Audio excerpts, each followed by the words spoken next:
We proudly welcome artist Samantha Sherry as our sponsor on the How to Love Lit podcast. Sam is a world-class artist specializing in animal portraits. We invite you to check out her work at samanthasherry.com. Tell her Christian Gary sent you. Again, samanthasherry.com.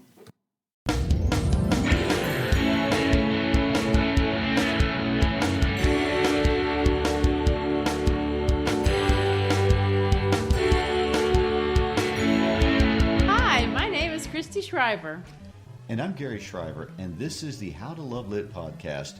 Christy is an advanced placement and international baccalaureate literature teacher, and she is also a nationally board certified English teacher. Gary is an AP/IB psychology and history teacher, and my husband. Today we're going to tackle the final section of Fahrenheit 451 titled Burning Bright.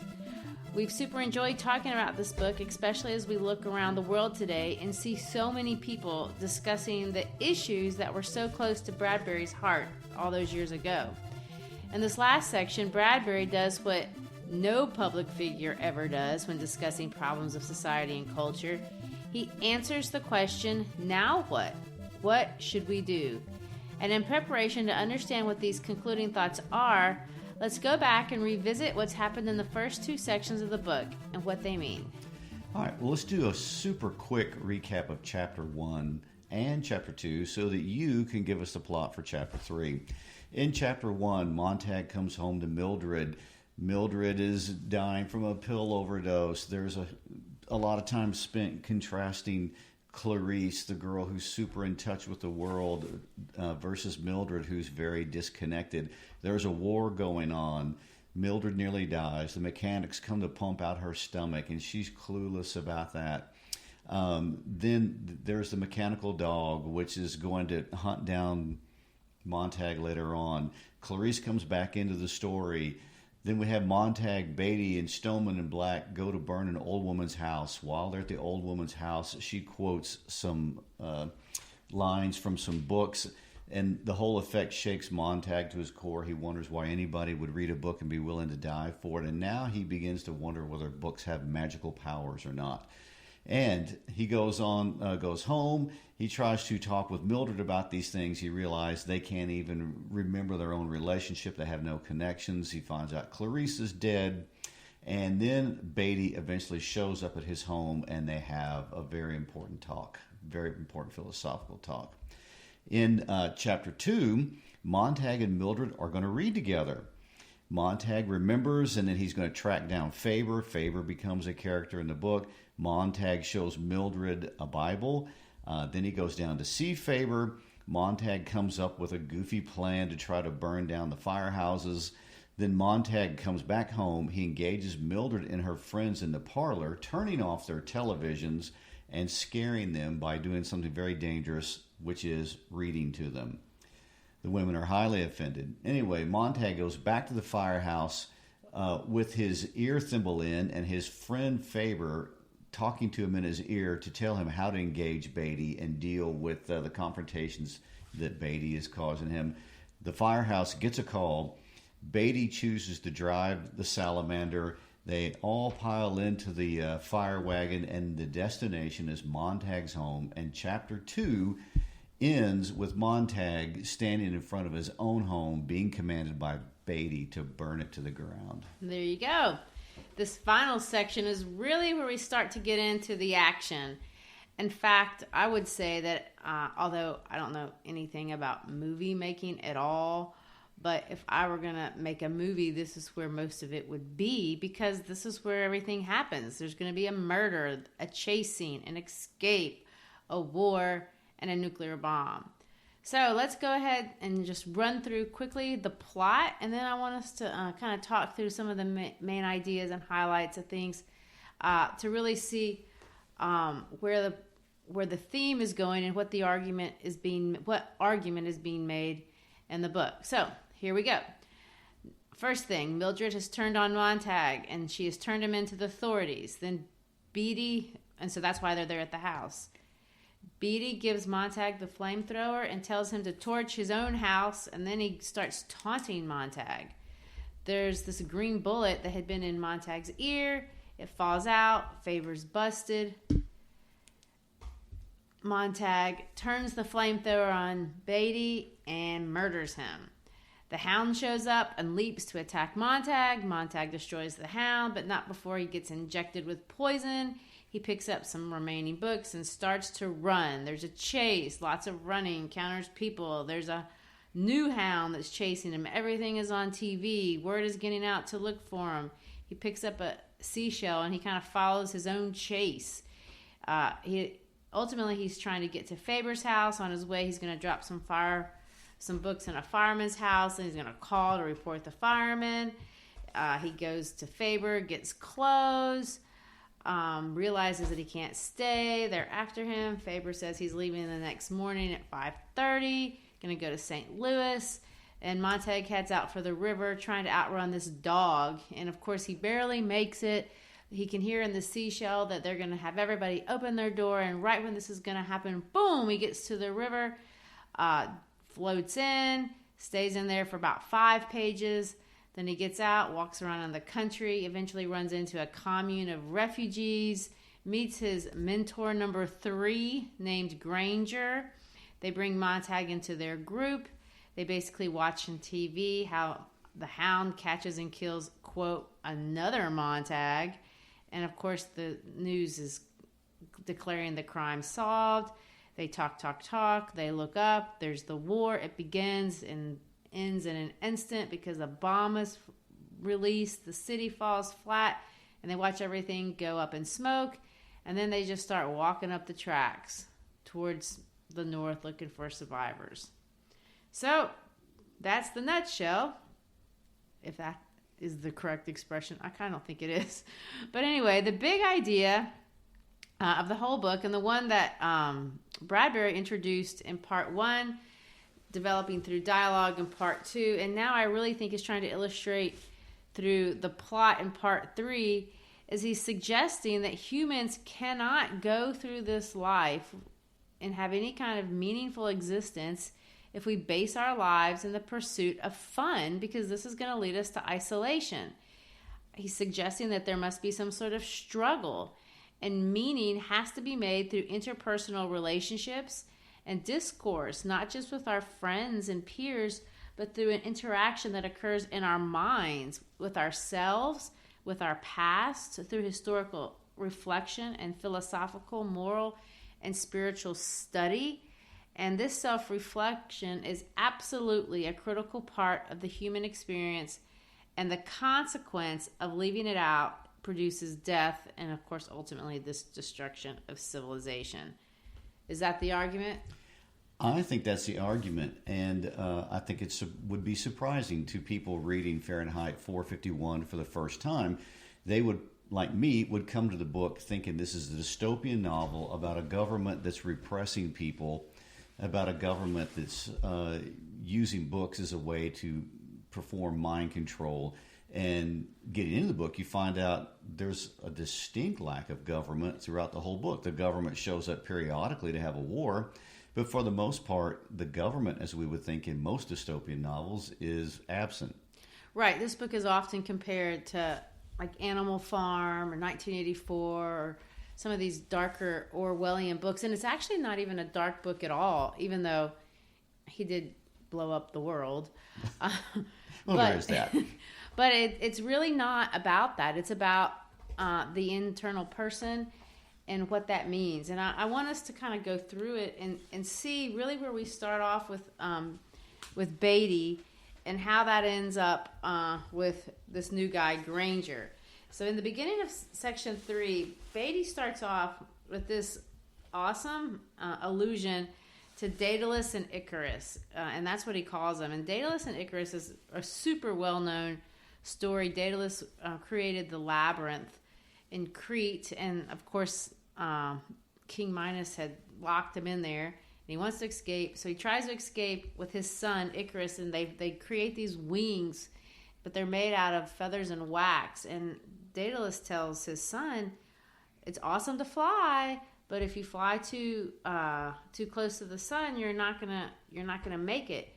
Well, Icarus is young. He's enthusiastic. He's excited, and so he feels the thrill of the moment.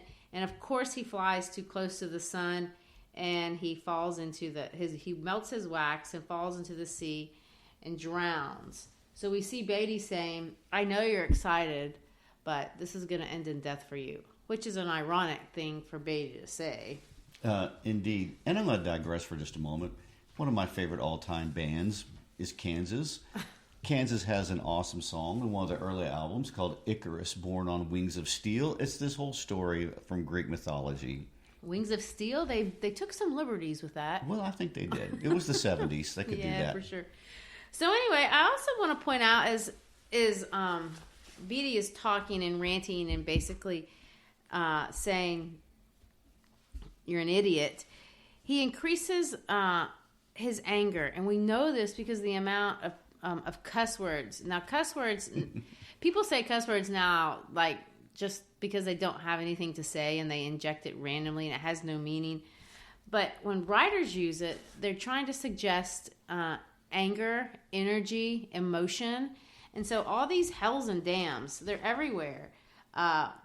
He's saying flowers, butterflies, leaves, sunsets, oh hell. And he's talking about Clarice. And he says, oh hell, she chewed you around, those damn do-gooders. And he's going to go on, and you can see him getting angrier and angrier as he thinks about what Clarice represents to him, which is interesting. What does she represent to him, and why does he even care about her? But it almost feels like it's personal. So he taunts him, and then he goes on to say, you should think about fire more. And he says, fire is beautiful. It's the most beautiful thing in the world. And he says, it's perpetual motion. And he says this, it destroys responsibility and consequences. Fire will lift you off my shoulders, clean, quick, sure, nothing to rot later, antibiotic, aesthetic, practical. What do you think of that? Well, a lot of interesting things. One of the things he says about fire that I think is great, he says fire's real beauty is that it destroys responsibility and consequences.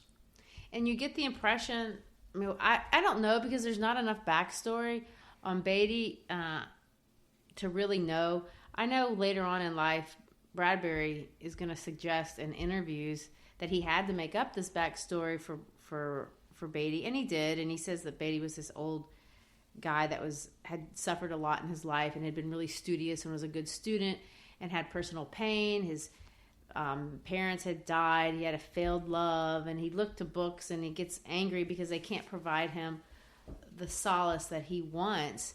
And so he turns, and he takes all this rage, and he starts to burn, and he burns, and he burns, and he spends the rest of his life burning. And that's kind of where you see he's talking about, I want to burn responsibility. I want to burn consequences. But he doesn't seem really particularly happy.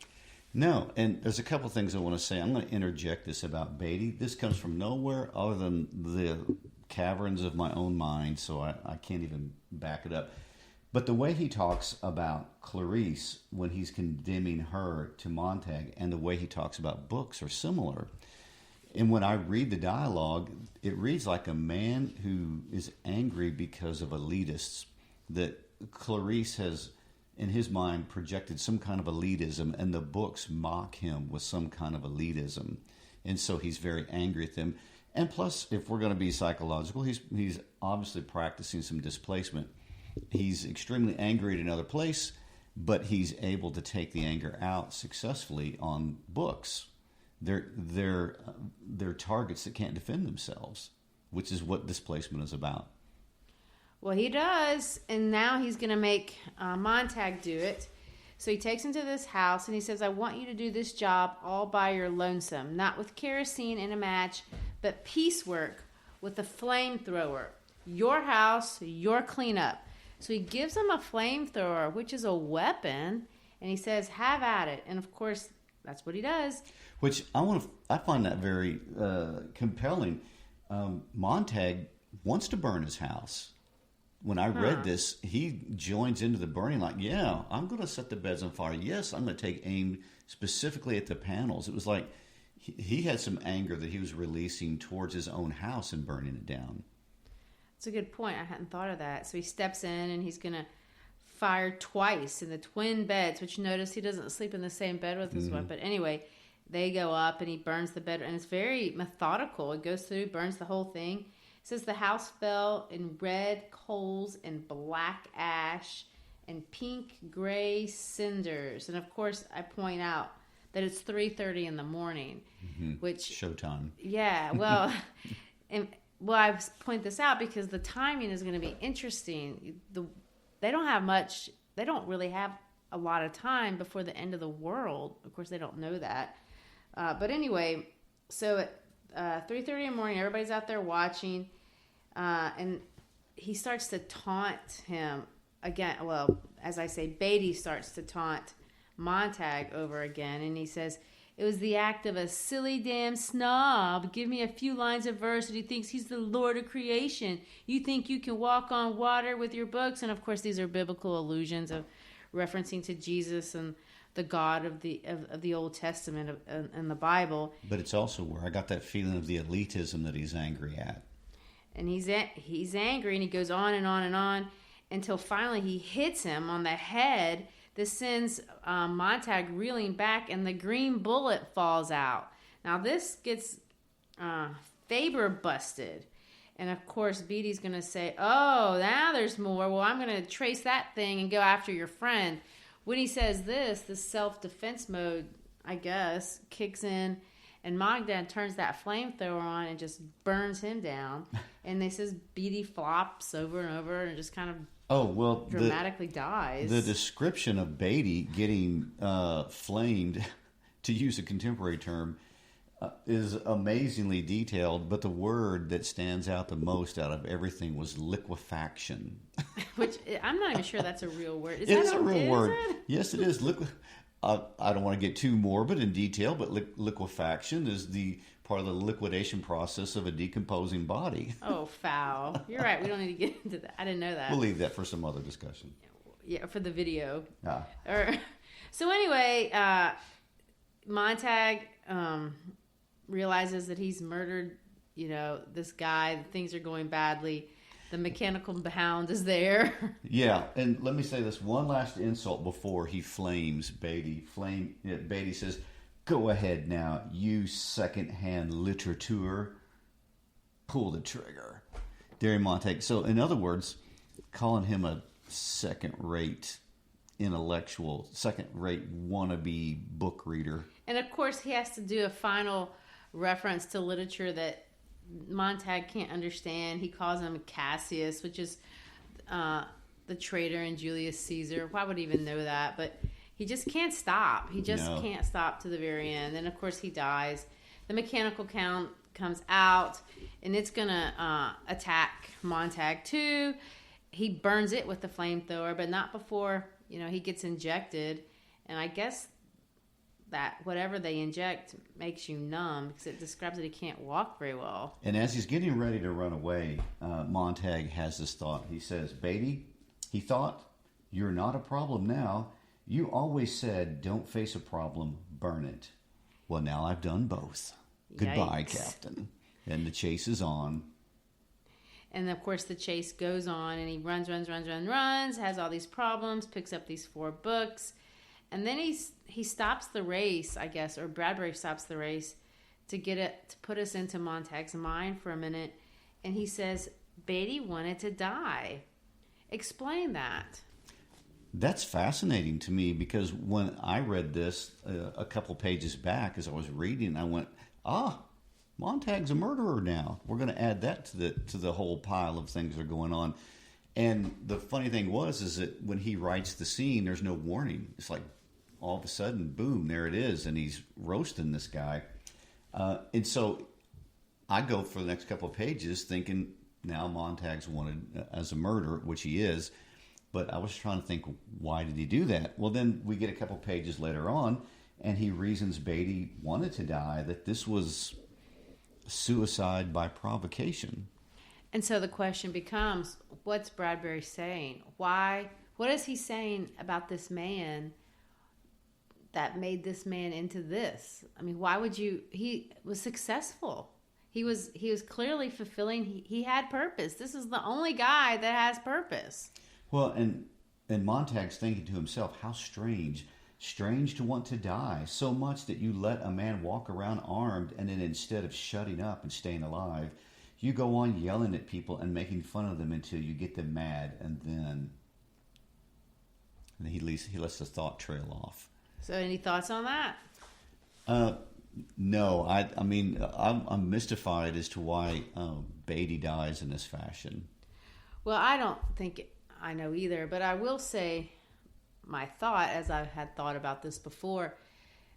Bradbury said in section 2 that there's two kinds of people in this world: those that build and those that burn. And Beatty is a burner.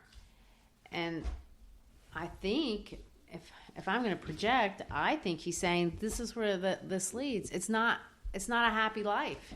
It's not a life at all. If you devote your life to destruction, you're ultimately going to be interested in destroying yourself. That's where that leads. Well, that would follow. I mean, if Beatty is a burner, then he ultimately did what a burner does and burned himself. And that's where we say goodbye to him. And we're moving on to mentor number 2, who was also not long for, I don't know. Does he escape? We really don't know, but he runs to Faber's house eventually, and Faber, gives him a change of clothes, and Faber's like super giddy and excited. This is the most fun he's had in his life.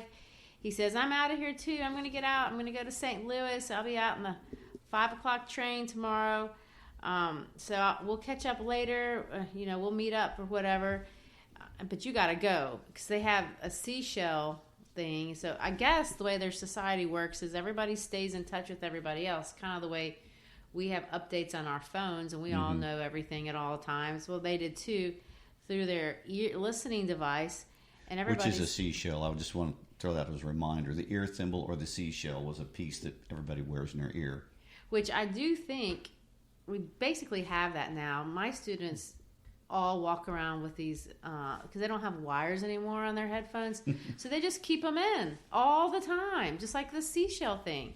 So he's got his seashell in, and he's following his own chase. And they've got this new hound coming down, and they're going to go get him. And he's basically got to run. But the hound has a problem. The hound doesn't know what this guy smells like, which is clearly how they identify their victim. So he's got to go to the scene of the crime, find some, I guess, object that has Montag's smell on it, and then he can track him down, which, of course, is a quick thing to do once you know what you're looking for. So Montag gets these clothes so he would have a different smell. So he would smell like Faber, and he heads out for the river, because clearly if you can everybody knows if you jump in the river, you lose your smell, and that's the plan. So run. I guess he has to get over his leg, because he has to run fast. And right when he's getting ready to be busted, he's going to run out from a row of houses. The city is onto him, and everyone is supposed to open up their door at the count of 10, and the doors open just as he jumps in. Woo! And as a side note, in the midst of all that drama and all that chase, there's just one simple line that says, "War has been declared." Oh, there is that detail. Yeah, so that's going to figure prominently here later on. It's interesting how this war is always part of the story, but almost not part of the story. It's just so far in the background, but it's in every chapter. Yeah, it's in multiple times in every chapter. And I think, that clearly is speaking to the disconnectedness of people. They really, truly don't care what's going on in the world. And because it's not real for them. What's real for them is the pretend world on their walls. And this is a problem. This is a problem now. No one wants to actually be connected with their actual real environment, because their phony fake environment is easier to deal with. It's more fun, it's more exciting, it's more energetic, and I just want to stay there. So in this book, there's literally a war.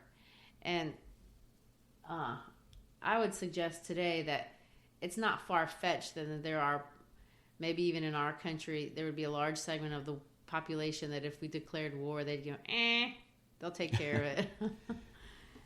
I don't know. Maybe that's cynical. So anyway, he's going to dive into the river which I find is, well, that's a really important archetype. Yeah, in terms of literature, water is always important. River is an archetype of a life force. It's a life cycle. And baptism is a symbol of rebirth, which is what you're seeing here. So anytime in any story, if a character goes into the water and then comes out of the water, you're supposed to understand that this is kind of representative of some sort of new rebirth. We see this in Christian symbolism. When a person becomes a Christian, they go in front of their whole church and then they are immersed in water. And it says, buried and then resurrected into new life. Well, this isn't just in Christianity where we see this. We see this in a lot of places, and this is what we're seeing here. So he's got this rebirth, and you see when he's in the water, he tries to really draw out what this rebirth looks like for him. And he does it over various pages. Was there anything in those pages of him rolling down the river that kind of stood out? There was a lot that stood out, and to me that were all super symptomatic of his transformation.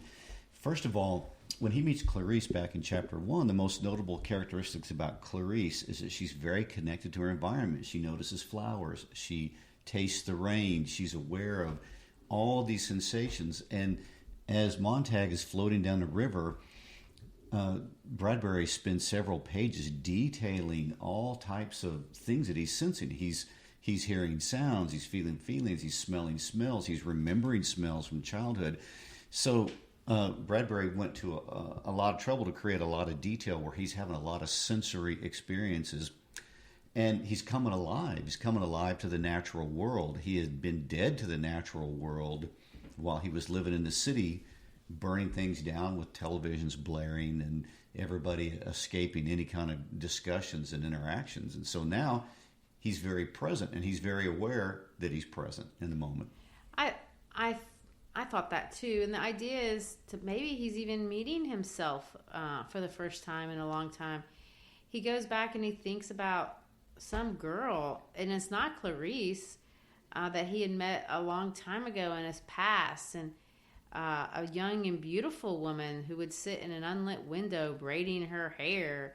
And then he does, I think, remember Clarice, and there are some other examples of things that you get the impression he had not ever thought about. And it talks, some things are very serious and some things are just kind of simple, like a glass of milk. And those are the last things he says: a glass of milk, an apple, a pear.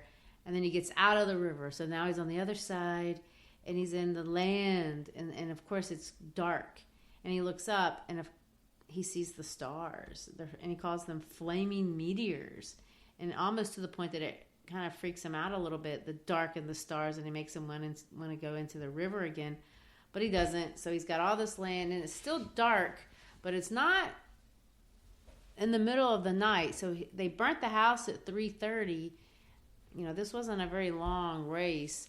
And now, I guess 4 o'clock, we're seeing the world for the first time. He's getting out onto the other side. And it says he's alone in the wilderness. And he just kind of walks and walks and walks until he sees a fire.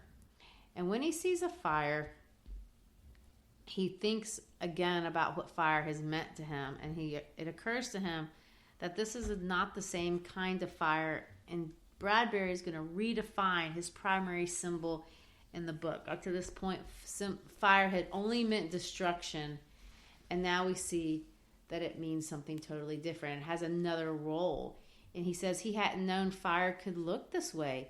He had never thought in his life that it could give as well as take. Even its smell was different because it's not smelling of kerosene. I guess it's smelling of wood.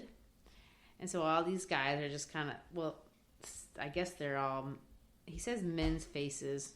I don't know if that's the generic mankind or not, but they're all sitting around this fire, talking in hushed talks, talking about everything, but presumably about him, because somebody comes up and says, all right, you can come in, and they know who his name is.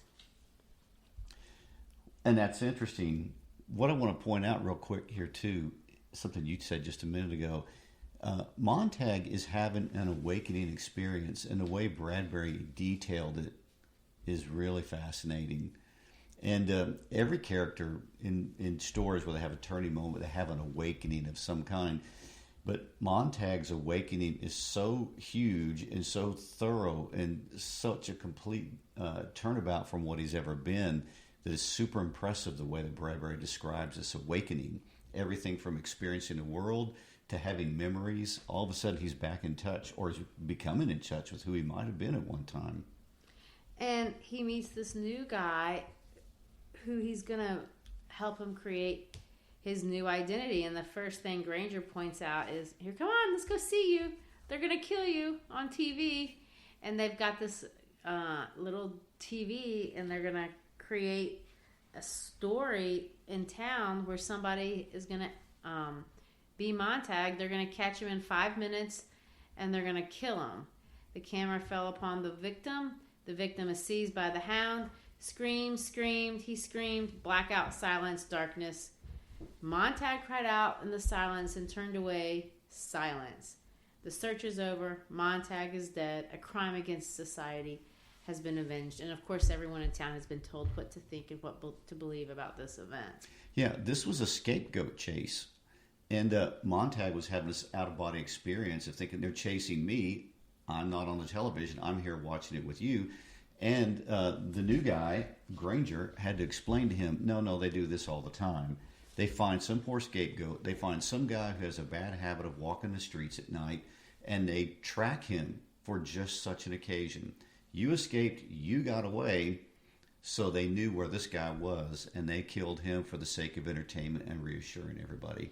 And nobody cares, because the idea is even real life isn't real. We're just kind of playing along of whatever the person in charge wants me to think. And I'm cool with that because I don't want to think. All right, so we're going to turn our attention away from town, and we're going to meet Granger's buddies. And they're just a whole bunch of teachers and preachers and people that have read a bunch of books. And professors, academics. And they have a collection of stories that they've collected all these years. And the idea being somebody has figured out how to get you to remember stuff in your mind.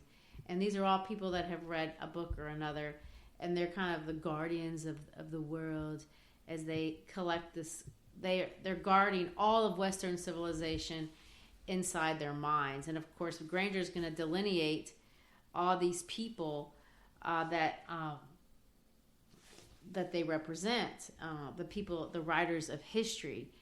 We're talking about Machiavelli and Thomas Paine and Jesus Christ and Darwin and Plato and Jonathan Swift and Albert Schweitzer and Thomas Jefferson and Aristophanes and Abraham Lincoln and Mahatma Gandhi.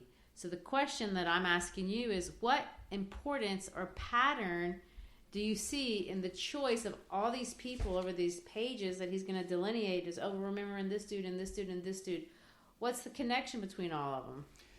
Well, first of all, I would defer to all the Bradbury experts out there to answer that question. I'm just going to go with my gut reaction as the history side of this arrangement right here. But I look at the names. I look at Thomas Paine, Machiavelli, Jesus Christ, Darwin, Plato, Jonathan Swift, Albert Schweitzer, Jefferson, Aristophanes, Abraham Lincoln, Gandhi. For the most part, these people are the philosophical anchors of Western culture. These are the foundations for reason, freedom of speech, political organization, economic organization, ideas like personal liberty and religious toleration.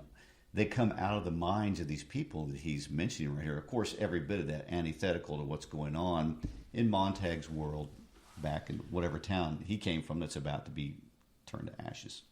Well, I can understand, maybe Jesus Christ or Darwin, but what about Mahatma Gandhi? He's not even a Western guy.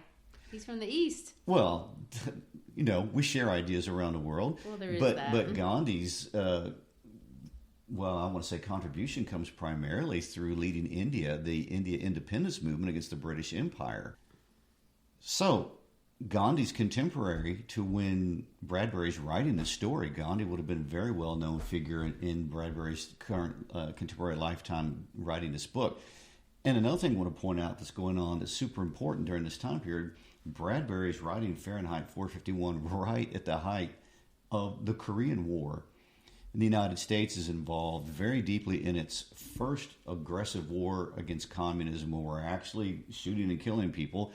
And the war has involved North and South Korea. The war has involved China. And at one point, General Douglas MacArthur was advocating for the United States government to drop nuclear bombs on China to stop their aid to North Korea during the war. And I want to say one other thing, too. We're going to talk about jets here in just a moment in the war scene. So jets were brand new technology in the early 50s when Bradbury's writing this. So he's incorporating super high-profile nuclear threats that were contemporary to the time the book is being written, and also military technology. I find it important to note that he's not saying that government is responsible for war. Mm-hmm. He's not even saying that politicians are responsible for war. He holds everyone accountable, because the idea is when we lose who we are, when we don't know what we're doing, we're easily manipulated, we're easily distracted, we're easily bored, and we self-destruct. And all of that, and of course, is going to culminate right now, exactly at this moment in the story. And he says, before we can build a new society, basically this one's got to burn to the ground, and we're just kind of sitting around here waiting for it to happen. And he says, I don't even know if we're going to be a hero. He says, we're not heroes. We can't do anything for people. He says, you can't make people listen. They have to come around in their own time. And of course, every teacher will tell you, you cannot make people listen. They either want to care and they want to learn, or they don't. And it doesn't matter what you say. You could stand up on the desk naked and you would not get their attention if they're not interested in what you're talking about. And he says, so we just have to wait around, and hopefully one day things are going to change, and man is going to have whatever it's going to take that's going to wake them up and realize, I have to have history, I have to have culture, I have to have foundations on which to build my life. And when I erode those, my life becomes nothing. And this is Granger that you're referring to. These are comments being made by Granger as he's talking to Montag, explaining the life that they're living out here in the woods. They're just waiting. And another thing Granger points out, he says, he calls Montag, he says, you are the book of Ecclesiastes. Another person over here is a chapter from Plato. And he said, this guy over here, he's got a chapter from this book. So all these people only had fragments and pieces of books. And they weren't a whole book or a whole person, but they were all trying to maintain collective pieces of information. And he also, Granger had another great comment where he says, we're just dust jackets for these books. And so it's interesting that Granger's not offering out any hope. He's not saying we're going to rise up and create a new world order. Granger is saying, we have no idea how this is going to play out. We hope it works and we get a chance. And he talks about the phoenix, and he talks about the number of times that cultures have burned to the ground and rebuilt themselves, and that's what he's hoping for. And just about this time, we're going to see it's 5 o'clock in the morning, and boom, this is going to be the moment. Oh, I almost forgot something, because this, I think, is going to be a good point to make. Before we have the blast, he says, oh, it's 5 o'clock in the morning, and of course, clearly it's lighting up a little bit, and he says, you look of you's enough. The look of you is enough. You haven't seen yourself in a mirror lately. And that's to be taken literally, because he probably does look like crap. He's been running. He just killed someone. He's been in the river. But it's meant to be taken in a much deeper way. Montag hasn't looked at himself in the mirror lately. And that's an important idea. No one has looked at themselves in the mirror lately in that town. And the idea of looking at yourself and who you are, Bradbury suggests, is important. Well, the whole book is going to end on that theme, as we'll get to it in just a moment. But for now, let's have the war. We're going to discuss the war. You ready? Yep. Here's the war. One sentence. And the war began and ended in that instant. War's over. Yeah, it blew up. The war was instantaneous. The word was instantaneous. Granger is going to look back and says, everyone must leave something behind when he dies, something your hand touches. And he gives them this really interesting analogy between the difference between a person who gardens and a person who cuts the lawn. And we're back to burning and building again. The guy who cuts the lawn is the burner, I guess. He just comes through and he makes no difference in the world. And of course, the gardener changes the whole environment. And he's kind of challenging him. He says, my grandfather touched me almost to say, I want to touch somebody else. And then, of course, the bomb hits. It's attacked. He thinks of Mildred again. And he sees her in his mind. He sees her screaming. And he sees her looking at her face. And he says, again, in a mirror, like for an instant, she looks at herself in a mirror instead of a crystal ball, and it was a wildly empty face all by itself in the room, touching nothing, starved and eating of itself. Oh my goodness. So you're saying mirrors are an important concept here as we wind down? I think they are. Okay. So the sound of death comes. You get the impression that there's some sort of wind or blowback on them. And then they have this, oh my gosh, moment. What are we going to do? They look, everything is gone. There's nothing left. And they have to make this decision. Well, looks like the city is a heap of baking powder. And then he says, it takes more than that to destroy people. And he ends his little, I guess, monologue with this reference to the phoenix, which of course, well, it represents a lot of things. It's beautiful. It's majestic. It has a good life. Phoenixes were mythological in the sense that they had a paradise life. They lived in paradise, but they were bored. And after 1,000 years, they would fly near the sun. And of course, they'd get destroyed. And the only thing to be there would be this little worm. And then another phoenix would grow out of that. And he uses a lot of profanity here. He says, we've got one more damn thing the phoenix never had. We know the damn silly thing we just did. We know all the damn silly things we've ever... So he's got this... I don't know that it's rage in this case, but he's trying to emphasize a promise, this heightened promise. We don't have to destroy ourselves. We don't have to be that. We can move on. We're going to be okay. We're going to be good. And of course, you know how we're going to be good? We're going to build a mirror factory, which I read that and went, what the heck? You just destroyed the world. Why not plant coffee beans? The first thing you're going to do is build a mirror factory. He says, come on now. We're going to build a mirror factory first and put out nothing but mirrors for the next year and take a long look into them, which I think leads to some great discussion to end the book with, and this whole idea of reflection and self-reflection and looking into who you are, looking how you're connected to other people. Bradbury has just hammered that home the entire book. And it's where he chooses to wind up. The idea that you can't be whole if you don't see who you really are. Right. And reflection is a very important skill, because when you reflect, what you're doing is you're thinking about yourself, but you're thinking about yourself in context of the rest of the world. And the whole problem with the culture of Fahrenheit 51 was everybody thinking of themselves alone, disconnected from the larger picture of people around them in society and culture. And so he's saying we need to reflect in such a way that we look at how we actually fit in the world, not how we're separate from it. And interesting enough, it's very important to be able to look at your own face in the mirror. It does a lot to give you a sense of identity even. Years ago, I was fortunate enough to hear a woman named Nina Katz speak, and Nina Katz was a Holocaust survivor, and she went into the camps as a child at the age of 10 and was liberated at the age of 16. And she had all kinds of experiences that she could tell about that time period in her life. But the one that I found most fascinating, and one that she seemed to find fascinating too, was she said she did not see her face in the mirror for 6 years. From the age of 10 to the age of 16, which is a very formative time period, when you bring about all types of physical changes in your face. She had not seen herself in a mirror during that time period, and that there was a shocking sense of having to get reacquainted with who she even was when she was able to see herself again.